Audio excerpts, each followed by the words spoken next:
So I'm Christine. I'm from Germany originally, but I left in my early 20s and went to Canada to study marine mammals, and then afterwards ended up in Australia, and yeah, that's where I still am now. So I'm working at Curtin University in Perth, Western Australia, on marine science and underwater acoustics, and we're also starting up an office in Mauritius.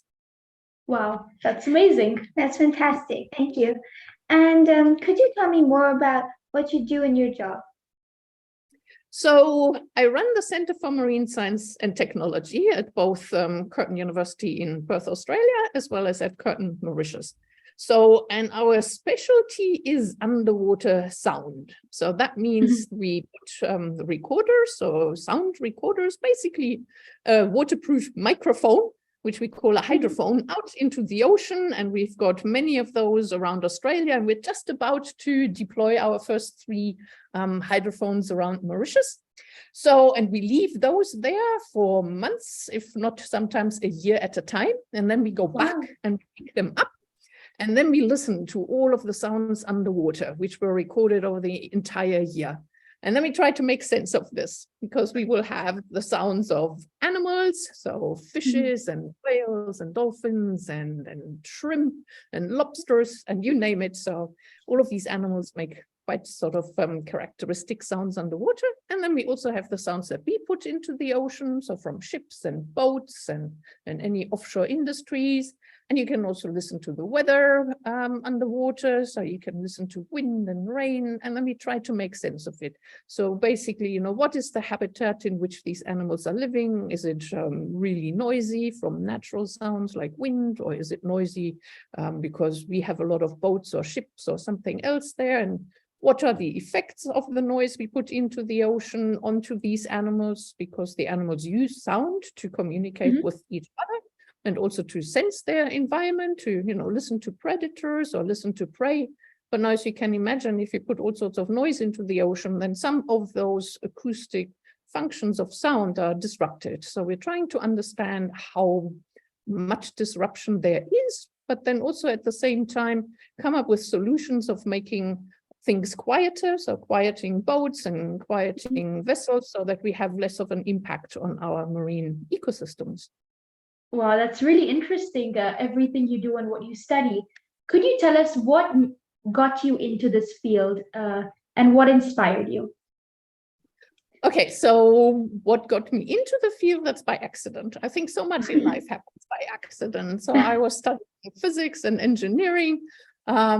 Yeah, and it was just by accident that I overheard 2 professors at the university in Canada talking that they were looking for a physicist to study communication in whales and how noise might interfere with that. And as I was walking past, I thought, oh my gosh, that sounds so interesting. And I was young then, so I told myself, you know, pluck up your courage and turn around and say, you know, you're interested. So I did, turned around and I walked back and I say, you know, I heard you talking about, you know, a need for physics students. And yeah, so I'd be interested in that. And then, yeah, I just literally changed my study. So from physics engineering to underwater acoustics, oceanography. Yeah, I never looked back.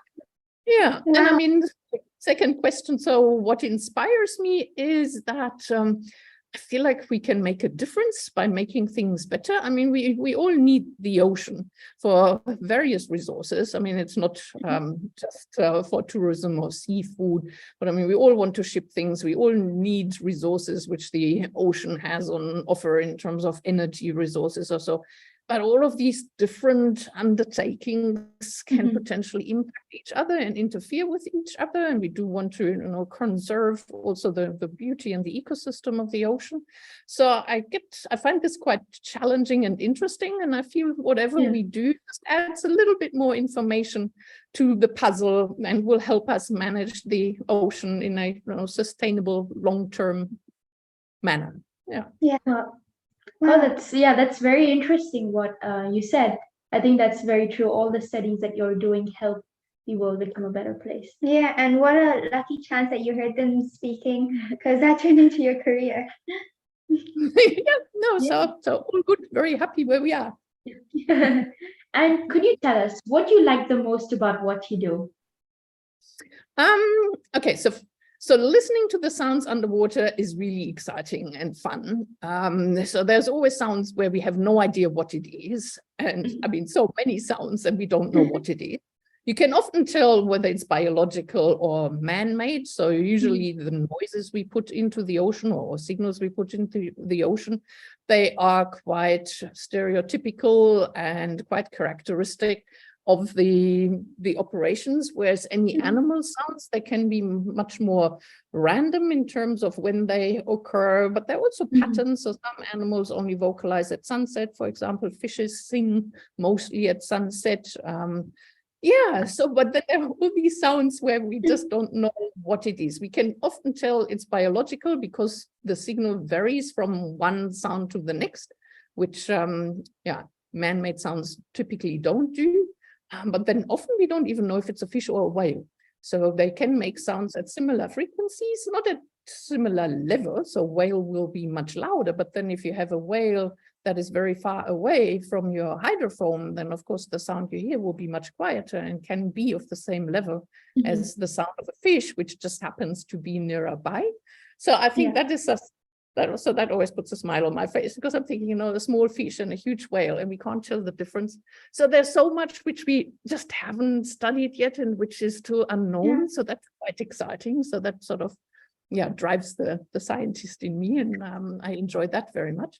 But I also really like the communication between different people who work in the ocean. So I really like communicating between some of the industries, but also environmental groups and research groups and government, and just trying to help everyone understand what the state of the ocean is and noise in the ocean, and what we can perhaps do to make it all better.